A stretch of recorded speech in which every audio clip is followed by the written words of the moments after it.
Comrades, power. Power. Comrades, power. Power. Indeed, today we are expressing the grave danger or crisis that the healthcare in this country is undergoing. As we are all aware, health was devolved. And we cannot doubt that or even try to oppose. The problem is that health was devolved to people who are not willing to offer health services to the citizens of this country. COG at the moment is acting like activists, whereby if there's a policy that is coming out from the national government, they don't want to implement. We want to remind the county governments that as per Schedule 4, that is the functions of the national government and functions of the county government, there is nowhere that county governments are supposed to make policies. Policies are supposed to be made by the national government, and county governments are supposed to implement those policies. So when government has come out and reject career progression guidelines, reject SRC advisory, and these policies are coming from independent constitutional commission, that is Public Service Commission and Salaries and Remuneration Commission. What do they want? Does it mean that each county now want to come up with their own salaries? Each county want to come up with their own human resource manual? It is not possible. And that is why, as unions, we are making a declaration today that we are going to protect the rights of our members, come rain, come sunshine, and if it means that we will suspend everything to pump sense into the governors, we shall do that. Kiambu County is a classical example of a failed county. Because why should you fight unions? Unions are legal entities. Even in the Constitution, Article 41 recognizes unions and says that every worker has a right to form, join, and participate in all activities of a trade union. Last year, Kiambu County decided to stop all union deductions. What does that mean? They don't want unions to have membership in that county. We have written a lot of letters that they have failed to respond to. And today, we are telling Governor Wamatangi that you have called for war and you are going to get it. Next week, we are going to call for all healthcare cadres strike in Kiambu County, and we are going to paralyze everything. If that is what Governor Wamatangi wants, we will give him. And let him be warned, he cannot go the Waiguru way. You cannot go the Waiguru way. We are aware that you are being advised that that is the route that you should take. This country has laws, and you shall abide by those laws. Being a governor does not make you to be above the law. Asanteni. Comrade power. Asante. I want to emphasize on one issue or two. My name is George Gibore. As we are here today, we are making it very clear that we are worried a lot, especially the healthcare workers, because we work under counties which are the epitome of our problem. As we have clarified here today, that there are policies that are supposed to be implemented by the counties. Counties have staged protest and they decided that they are not going to implement. And I want to clarify the issues of the SRC, that the SRC has reviewed salaries for public servants and civil servants for 5 cycles, and actually all the cycles have been implemented. Currently, the national government is dealing with the 5th cycle. The county only has implemented up to the 2nd cycle. The 3rd and the 4th has not been implemented. And that is to mean we are living two parts, whereby the national government is implementing every policy to the latter, and the county government has decided that every money intended even to motivate healthcare workers, they deviated to other issues. We are now fully stressed, and I feel that we need to release our stress, and that's why we are saying next week we will make the big pronunciation in terms of how we need to move forward. We will not allow politicians to feel so good. They are not so important than the politicians we have seen in Nepal and elsewhere. We will deal with them. And kama ni Kiambu, we are moving to Kiambu. That is what we need to do, because we have our country, we share our country. The taxes that Governor Wamatangi pays is not very important than what healthcare workers pay. When we give him responsibility to take care of the people of Kiambu, does not mean that he has become an authority over the law. And that is what we are pronouncing ourselves here, that today we are not willing to continue taking those nonsense.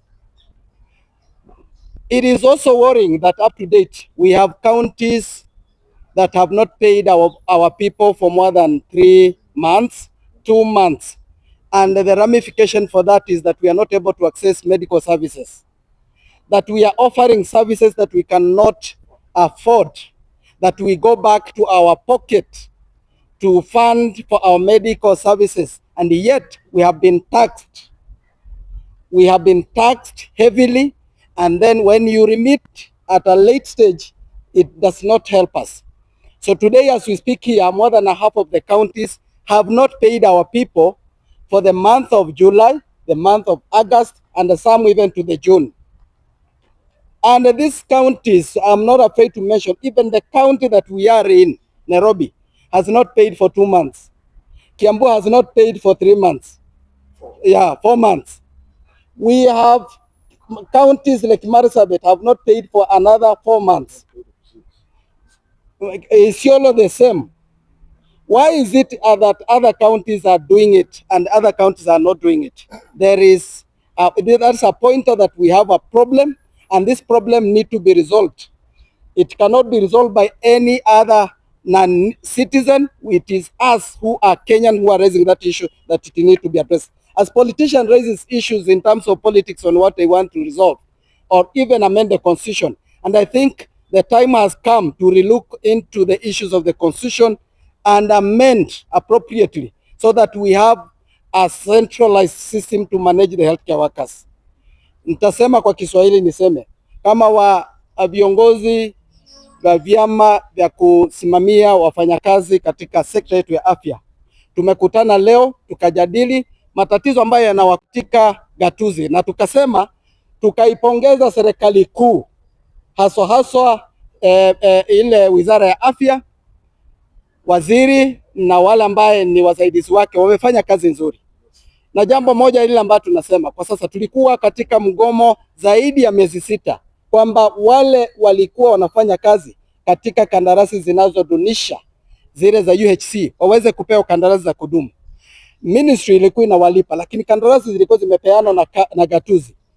Ministry imekubali kwa sababu pesa ziko, wameishaanza kuwalipa mishahara ambayo imesawazishwa na zile ambazo zimekubalika na SRC.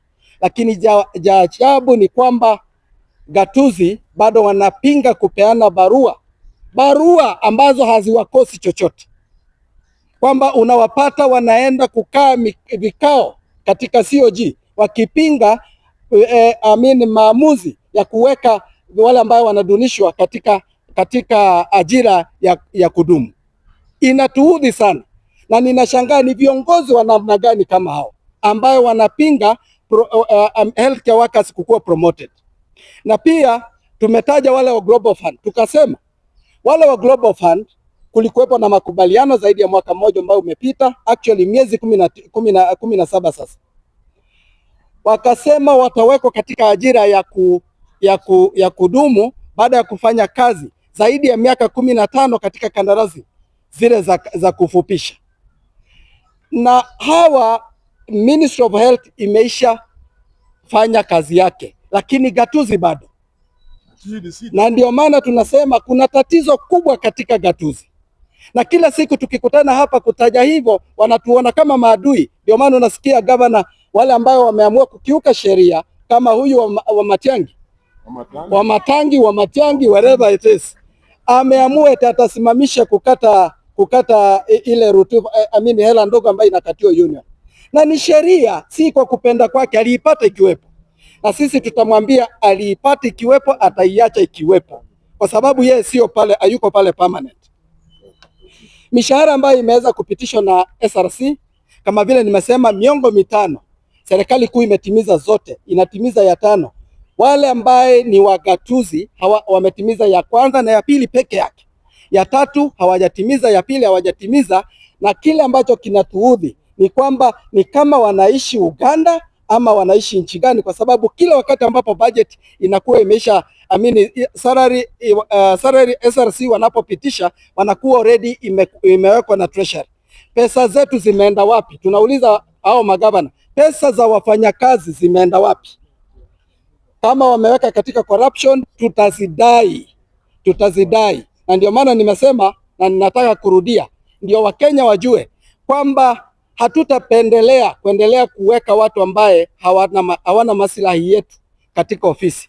Wao hawako important sana, ama si wazuri sana, sio yani, they are not very important than the Nepal guys that I saw being beaten by their own citizen. Thank you very much. Mimi naitwa Brown Ashira, mimi ndo katibu mkuu muungano wa maafisa wa afya ya umma na usafi. I want to say something. Maafisa wa afya ya umma na usafi, those are public health officers and technicians in Kenya. And I want to say this, and I don't want to say a lot of things. I want to reiterate what our leaders have said. In fact, the reason why Nairobi failed and we came with the NMS is because sababu hizi vitu Wamatangi anafanya. And we actually asking the president, the way the 25,000 signatures, the petitions, watu wa Kiambu wamelia, wanakuangalia. We want to see Kiambu Metropolitan Services as early as yesterday. Comrades power. People like Wamatangi should just go home. They should just, we want to see the issue about healthcare is a right in this country. You cannot be one person, you cannot be able to deny the entire Kiambu resident the right to healthcare. Wewe mtu mmoja ukiwa mgonjwa unapanda ndege unaenda kula majuu kutibiwa. We know you. So sisi wale tunabaki hapa tunasema kama sisi wafanyakazi wa afya, we will not going to allow Kiambu governor to be able to rape healthcare in Kiambu County. Comrades power. And as from next week, tutamuonyesha kile kiliuma, kile kilikula nini, kile kilikula fees. We actually coming to Kiambu in full throttle and we will be there, na tutapiga kambi hapo mpaka kama atatoka kwa ofisi tutamtoka kwa ofisi, mpaka madaktari wote wetu, mpaka wafanyakazi wote wa afya waweze kuangaliwa vile inapasavyo. Last but not least, Council of Governors, tunaangalia nyinyi. President alipeana amri mzuri, nataka kushukuru president. Tunamshukuru pia waziri wetu wa afya, wakapeana harmonized salaries for UHC workers. Tunashindwa kwa sababu gani nyinyi you are not giving out letters, permanent letters to UHC workers? Mnangojea hizo pesa, hamtaziona, hamtazimumunya. Hizo pesa tunazimuta, hatuwezi sisi kama unions kwenda kutafuta pesa kwenye bunge na mzimumunya. Hamtazimumunya ngo. Tunasema ya kwamba lazima wafanyakazi wetu wa UHC wapewe PNP letters, na we are not going to settle anything else. Na kama mmeshindwa na health workers, wacha health, tunasema kwamba health irudishwe wapi? Kwa national government. Comrades power. Thank you. Good morning. My name is Dr. Caroline Mwaura, Treasurer, Central Branch.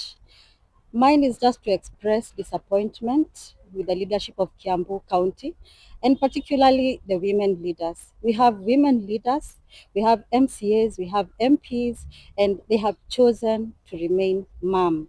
Even as their citizens cry, even as their citizens suffer, we have not seen them raise their voice.